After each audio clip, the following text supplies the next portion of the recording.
The wind howled like a chorus of lost souls as I trudged through the jagged mountain pass, each step crunching against the frost-hardened earth. The sun had long vanished behind the peaks, leaving the world in a half-light where shadows moved like restless spirits. I had come searching for nothing in particular, just wandering the old trails that hikers spoke of in whispers, the ones set to disappear into the clouds. But tonight, the mountains felt alive, and I could sense something watching me, something small, trembling, waiting. I had been walking for hours when I noticed it, a faint glow emanating from a narrow fissure in the mountainside. At first, I thought it was firelight from a hidden camp, but as I drew closer, the light pulsed softly, like the heartbeat of something very young and very afraid. I pressed my hands to the rough stone, careful not to make a sound, and peered into the opening. Inside, the cave opened wider than I had expected, hollowed out over centuries, its walls shimmering with streaks of mineral that caught the faint light and scattered it like fragments of a broken rainbow. And there, huddled in the center of the cavern, were the baby dragons. They were smaller than I had imagined, no bigger than fox cubs, with scales that glimmered in hues of copper, emerald, and midnight blue. Their wings were still soft and pliable, folded awkwardly against their backs, trembling with every shiver of fear. But it wasn't their size that struck me most, it was the silence. A silence so heavy, so absolute, it pressed against my chest and made it hard to breathe. No mother was in sight. No warmth, no familiar presence, nothing but the cold stone and the echo of their tiny, uncertain breaths. I crouched at the entrance, uncertain whether to step closer. Part of me feared startling them, another part feared leaving them here, alone, abandoned. I could see the dark pools of their eyes glimmering with confusion and fear, and something inside me broke. It was the kind of emptiness that lodges in your chest, deep and raw, the emptiness of being utterly forgotten. For a long while, I simply watched, not daring to move. The dragons didn't make a sound, yet their grief was palpable, almost tangible. I realized they weren't just frightened, they were mourning. Mourning for something they couldn't understand, mourning for a life they'd never fully had. I didn't need words to see it. Every tiny shiver, every droop of their tails, every hesitant glance around the cavern told me they had lost everything. My heart ached. I wanted to reach out, to scoop them into my arms and hold them, to whisper that they weren't alone. But I knew better. Dragons, even babies, were wild creatures. My presence might be the only thing that terrified them more than the emptiness of the cave. So I stayed, watching from the shadows, trying to memorize every detail, the curve of their tiny horns, the iridescent shimmer of their scales, the way their eyes darted toward any hint of movement. I felt a strange mix of awe and sorrow. They were so delicate, yet already so resilient. In their silence, they carried a story that demanded to be heard. Hours passed. The wind outside moaned through the fissures, carrying with it the distant cries of the mountain wolves, yet inside the cave, the dragons remained huddled together, a fragile heap of living light in the darkness. I realized that if no one came for them, if no one mourned them, they might vanish without a trace. The thought was unbearable. These creatures, innocent and abandoned, deserved more than the indifference of the world. They deserved to be remembered. I knew then what I had to do. Not yet, but soon. I would find a way to reach them without frightening them. I would find a way to honor them, to make sure their story didn't end in silence. And perhaps, just perhaps, they could teach me something about grief, about love, about hope that refuses to die. For now, I stayed at the cave entrance, breathing softly, letting the dragons get used to my presence. The shadows of the cavern seemed to stretch and pulse, wrapping around me, and I felt something shift inside, a mixture of fear, wonder, and an odd sense of purpose. Whatever came next, I knew this night would change me forever. And these tiny, orphan dragons, they had already changed the world I thought I knew. The first light of dawn barely pierced the narrow fissure of the cave, casting long, pale streaks across the frost-laden floor.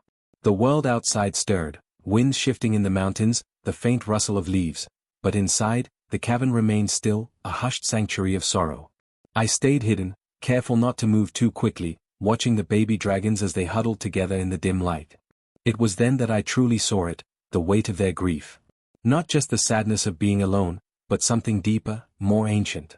Their little bodies pressed tightly against one another, trying desperately to share warmth, to stave off the emptiness that gnawed at them. Their wings twitched as if each gust of wind reminded them of the mother who would never return. Their tiny claws dug into the stone, not in anger, but in longing for something they had never truly known. I realized they had no one to grieve for them, not a parent, not another dragon, not even a creature in the wild. The mountain was vast and unforgiving, and here, in this isolated hollow, the world had turned away. The silence wasn't peaceful, it was unbearable. It pressed against my chest with invisible hands, making my lungs ache. I wanted to scream, to shout to the world that these little lives mattered, that their suffering was real. But the echo of my own voice would only frighten them. So I stayed quiet. I watched. And I cried inside. Hours passed like this. I kept my distance, letting them adjust to my presence. They didn't move much, not even to eat the scraps of moss or insects I had risked bringing in from the outer rocks. Their eyes flickered with distrust and weariness. It was as though they had already given up on life, resigned to the harsh indifference that had brought them here. At one point, a small copper-scaled hatchling turned its head toward me. Its eyes were wide, shimmering with a fragile glimmer of curiosity and fear. I held my breath. It was a dangerous moment. I could see the flicker of instinct in its tiny body, the choice between flight or frozen stillness.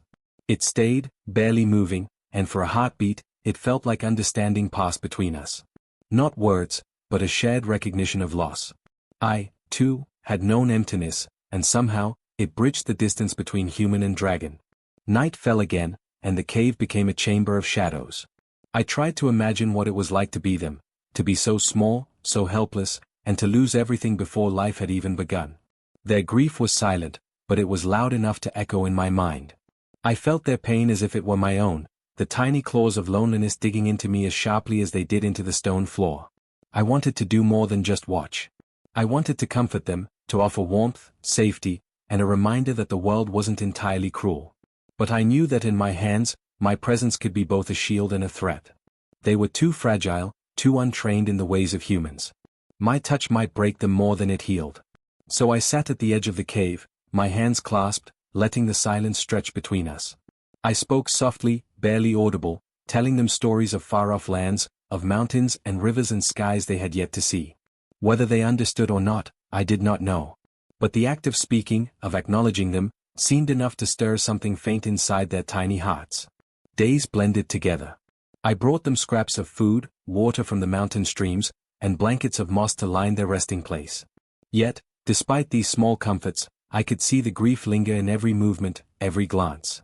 It was inescapable.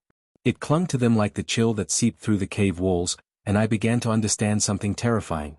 If the world would not grieve for them, they might simply vanish, swallowed by sorrow and silence. And that was a thought I could not bear. Not for them. Not for creatures so young and innocent. I felt an urgency building inside me, a need to act, to do something that would honor them, something that could carry their story beyond the cave walls and the lonely mountains. I didn't yet know what that something would be. But one thing was certain, I could not, would not, let their grief remain unheard. So I stayed, night after night, my own grief intertwining with theirs, my heart breaking and growing in equal measure. I became their witness, their silent companion in a world that had forgotten them. And in that stillness, in that unbearable, heavy silence, a thought began to take root, one that would change everything in ways I could not yet imagine. If no one would mourn these orphan dragons, I would. I would find a way. I would become their voice. The cave had become my world. Outside, the mountains roared with wind and frost, indifferent to the fragile lives hidden within their jagged folds. But inside, time seemed to bend and stretch. Days blended into nights, and nights into days, yet the little dragons remained the same, fragile, quiet, huddled together in their sorrow. I had grown to recognize every movement, every twitch of a wing, every flicker of a tail. And with each passing moment, the weight of their grief pressed deeper into my chest, a relentless, aching force I could no longer ignore. It was during one of these long nights, as the wind rattled the cave's entrance and shadows danced along the walls, that the thought came to me, a sudden, almost terrifying clarity. I could not leave them here. I could not allow them to vanish, forgotten, into the cold anonymity of the mountains. Their grief, their silence, was too powerful, too precious. And yet, how could I make the world see it? How could I give life to something that had never been acknowledged, something that no one had mourned? I paced the edge of the cave, my mind a whirlwind of ideas, doubts, and fears. I could see the dragons' tiny faces turn toward me, their wide eyes reflecting the dim torchlight of my own thoughts. They were watching, waiting, trusting, even in their grief. And that trust, fragile as a spider's web, felt sacred. I realized then that it was not enough to simply care for them, to bring them food or warmth. That would ease their bodies, perhaps, but not their hearts. They needed something more. Something that would acknowledge their loss. Something that would carry their story beyond these stone walls. And then the idea struck me, unbidden, like a spark in the darkness, a song. Not just any song, but one born of grief, of love, of the raw, aching truth of their lives. If no one would mourn them, I would. I would sing for them. I would sing the sorrow that clung to their tiny bodies, the loneliness that filled the cavern, the life that the world had refused to notice. My voice, my music, it would become their voice, their grief made audible, their story made real. But even as the thought took root, doubt surged like a storm. Could a human voice reach the hearts of dragons? Would my song frighten them, or worse, drive them further into their silent despair? I knew nothing of dragons, not really. I had only seen them as fragile, orphan creatures, their lives hanging by a thread. Yet, somehow, I felt a strange certainty in my chest, a stubborn pulse of hope that told me I had to try. I spent the next hours testing my approach. I hummed quietly, letting the notes float gently through the cave, careful to keep my distance. At first, the dragons recoiled, hissing softly, wings flaring in fear. But I didn't move closer. I kept my voice low, soft, like a lullaby carried on the wind.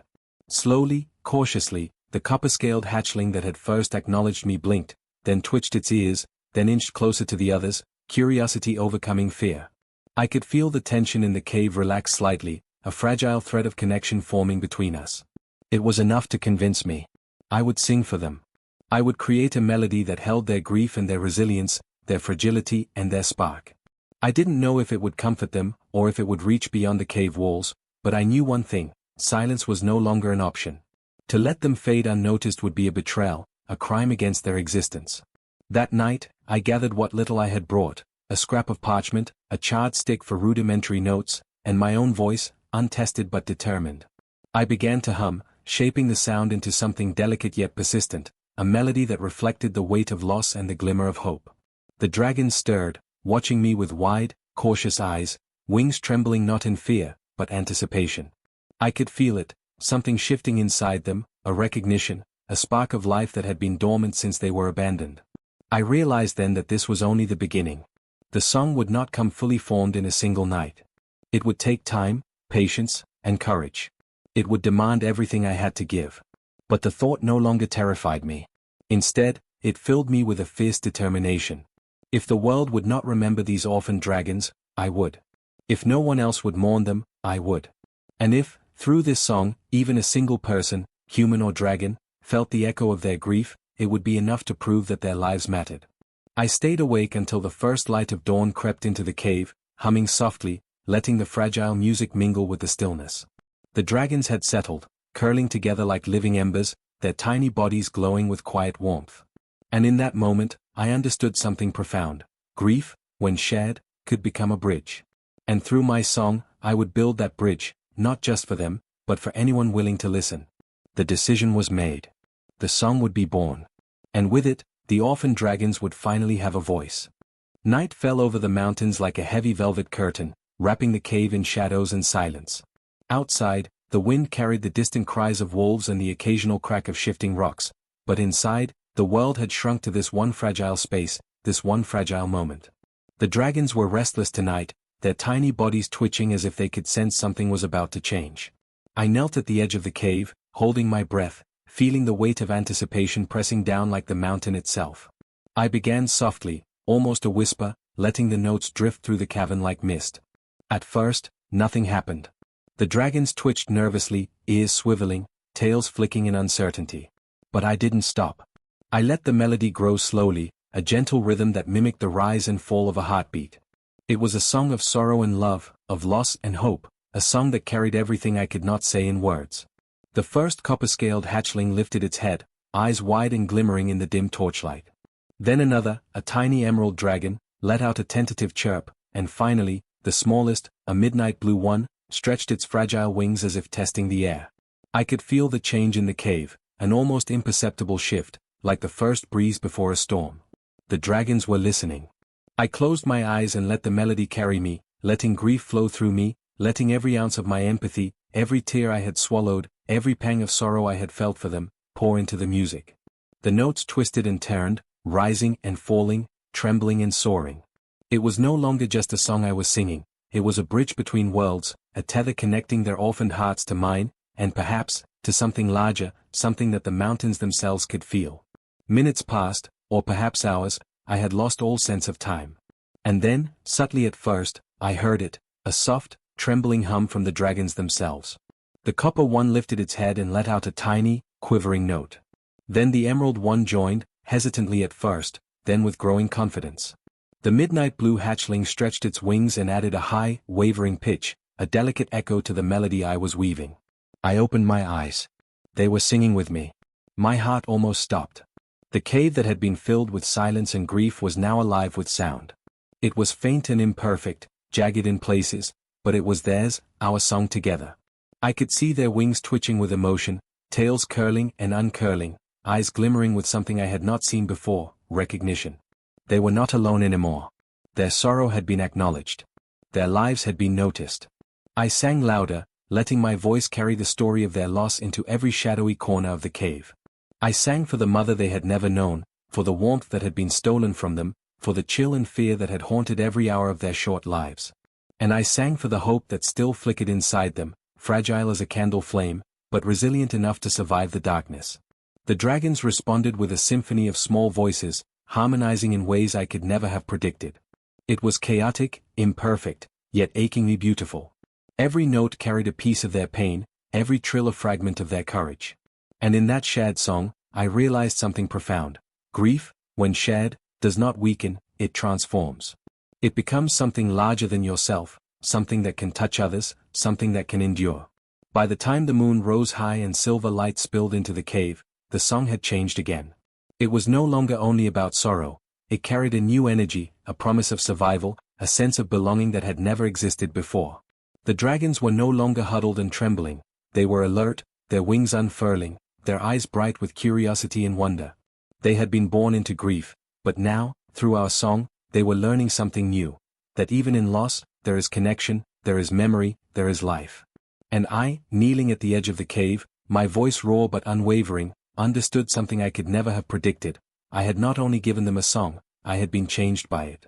Their grief had entered me, and in return, I had given them a bridge into a world that might one day care for them, a world that might finally hear their story. The cave fell silent at last, the song lingering like the echo of a dream. The dragons curled together, eyes closed but serene, wings folded comfortably around their bodies.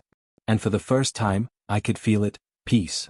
Not complete, not permanent, but enough to know that their grief had found its voice, and that voice would not be forgotten. The night was quiet, but in that quiet, I knew something extraordinary had begun. The cave was silent now, but the echoes of our song lingered in the shadows, wrapping around the stone walls like a memory that refused to fade.